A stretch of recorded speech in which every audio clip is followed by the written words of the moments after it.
And now on the block is that little Volkswagen Rick introduced us to a while back, lot number 414, a 51 Volkswagen. That was very early in the long history of the VW Beetle, that split window sedan. Well, and besides the rare split window body style, this one must have every little bolt-on option you can fit on a Bug. It's got the big sunroof, there's that luggage rack out back, a lot of chrome bits, the fender skirts. Just can't imagine anything else that could have bolted to this little car. Matt, I know Rick showed you the gas heater that was under the hood, but did he show you this inside the spare tire? Tools. Wow, lots of tools. A full set, and I would imagine that is quite rare. Only 390 Beetles sold in the U.S. in 1951, and this was one of the deluxe models with a sunroof option, as Matt mentioned. Once again, they only came with 2 doors, as I recall. What makes it a sedan? Well, by definition, a sedan would have 4 doors. Well, I think it's similar to what we would call a post-coupe in a later muscle car. It is a sedan body because it's not a hardtop body. It has an A, a B, and a C pillar. This car has 1 gauge. It's a speedometer. It also has a clock, but I don't see anything that looks like a fuel gauge, a temp gauge, oil pressure, or anything like that. This VW is very closely related to early Porsches, and this one has a Porsche full synchro transmission. See up here on the hood, the Wolfsburg crest, which is a beautifully done enameled emblem, is still present. I remember reading a story in Automobile Quarterly about how people had a fetish for stealing those things in the 50s, but this one is still here. Mike, I believe this car has the semaphore turn signals on it. Could we get the camera on those just real quickly so people could understand what those are all about? Yeah, I was just looking at those. They are in the B post, right behind the door. You'll see them on the outside, Brad, there, split there. Those actually stick out like a semaphore when the turn signal's engaged. Huh. Like the stop sign that pops out of the driver's side of a school bus.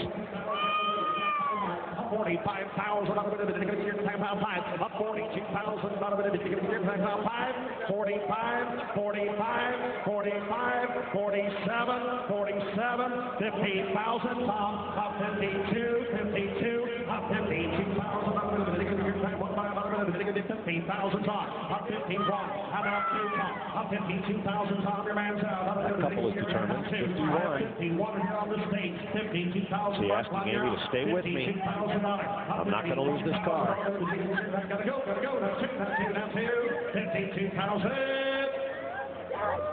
And there it goes. Might sound like a lot for an early Bug, but any pre-war VW is worth a ton. So great to see those smiles of triumph on the successful bidders. We'll take a break as the sun is now fully set here in the Valley of the Sun. Stay with us. And now up on the block is lot 423.1. And it has that extra decimal place because of an adjustment to the catalog late in the going. They didn't want to obviously reassign every car that followed with a new lot number, so they simply go to the Dewey Decimal System, just like at your local library. This is a 1961 Chevy Impala 2-door hardtop. Really appealing hardtop body style. What I like about it, it's got the 348 engine, which is related to the big 409 that became such a legend. 3x2 carburation, factory 4-speed, matching numbers. And it's nice when the owner comes to the auction with all the documentation to state and verify that this is the way this car was built from the factory. One important detail that is present on this car is the crossed flags on the grille emblem. That is a specific identifier for W-motored big block 61 Chevys. Very rare, and there it is. Matt, let's talk a little about matching numbers. We've gotten a lot of email questions about how many parts are actually, how many have to match up. I mean, basically what we're talking about is the engine and the drivetrain that came with that chassis from the factory, are we not? Right. There are some theme and variations on that, but generally speaking, what matching numbers means is the engine, the transmission, and ideally the rear end are the pieces of the powertrain that car was born with. Another facet to matching numbers is also in cases where there aren't any actual VINs, date-coded casting numbers on parts and stampings, and that kind of stuff also is included under the matching numbers envelope, you know, the umbrella.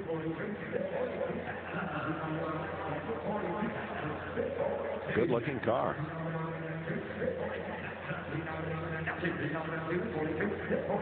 Like so many of the really fine cars, this one has a lot of publication exposure.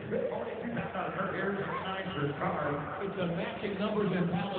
It's been first up. It's a California car. And don't forget it comes with receipts and documentation. This car has been seen on CNN, been used in magazines, used in a book called American Classics, a copy of which comes with the car. This is what happens as time goes on that builds a provenance for the car. They have information on the plant that it was built at from the very beginning, all of its documentation, where it's been, owners, magazine appearances, whatever. This builds the provenance for the car.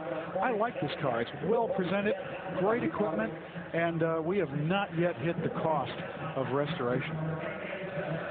One detail about this car, like all 58 through 64 Chevrolet full-size vehicles, is that it has a two-piece drive shaft. It sounds kind of scary, but it was tough enough for 409 Superstock use, but it actually, at the middle of the frame where the X is a support bearing. So two-piece drive shaft. It allowed a lower floor line. That was the original idea.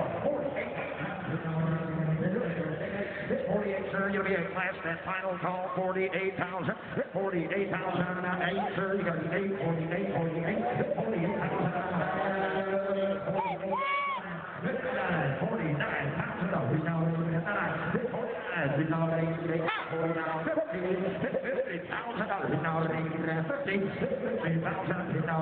50,000. That's a good round even figure, sir. You're going to wish you had it. You don't. 50,000. 59. So close. Missed it by that much. And if this car drives out as well as it has been documented and presented, I'll call that well bought. And that's just how it happens sometimes. You don't get your hand in the air quickly enough. The auctioneer doesn't see you. Sometimes you may have been ready to throw that big knockout punch, put 3, 5, or more thousands of dollars on the bid. That isn't going to work. It was just too late. Hear about the upcoming Rolex 24 at Daytona, which I'm really looking forward to. No kidding. What a driver lineup for that race. Just the best of the best from the series' own road racers, plus some NASCAR greats. 500 winners. The open wheel series. This is going to be a terrific 24 hours. 10 drivers with Formula One experience will be at the Rolex. And we have one driver with Formula One experience here, Bob. Skip Barber, who went on to found the racing school that bears his name, is here today. Al Unser and Parnelli Jones, Indy 500 winners, were here walking, looking at the crowds, as was Parnelli's son, P.J. Jones, who's a NASCAR driver of note these days. And what we're looking at right here, you guys, is a 1971 Skylark GSX Custom. Now, this is not a real GSX, nor is it a real GS. We know that because the first three digits of the VIN read 433, which make it a base Skylark. If this is a real GS, it would read 434. But under the hood, they've gone a little further. There's a 455 in there, some headers, aluminum Edelbrock intake manifold, the correct GSX type ram air cleaner, and it's a tribute car, if you will, to the GSX limited edition Buick. And Steve, again, going back to the Chevy that we had, let's have a look at the card for this car.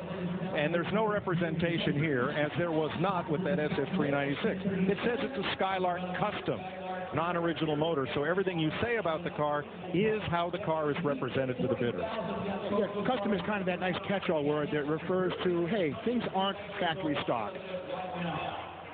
While we're talking about General Motors muscle cars, if I could correct myself, please. We had said that Yenko Chevrolet was in New York. Well, no, I was thinking of Baldwin. What do you mean we said? Of course, I said. How about Conshohocken, Pennsylvania? Me, as in Matt Stone, said New York, and of course, it's from Pennsylvania. Sorry about that. Conshohocken or Cannonsburg? You're right, it's Cannonsburg. Just want to see if you're paying attention. Yeah, no, I'm trying to. I know those folks are already at their keyboards with the emails. Thank you to a sharp-eyed viewer for correcting us on that. We love you.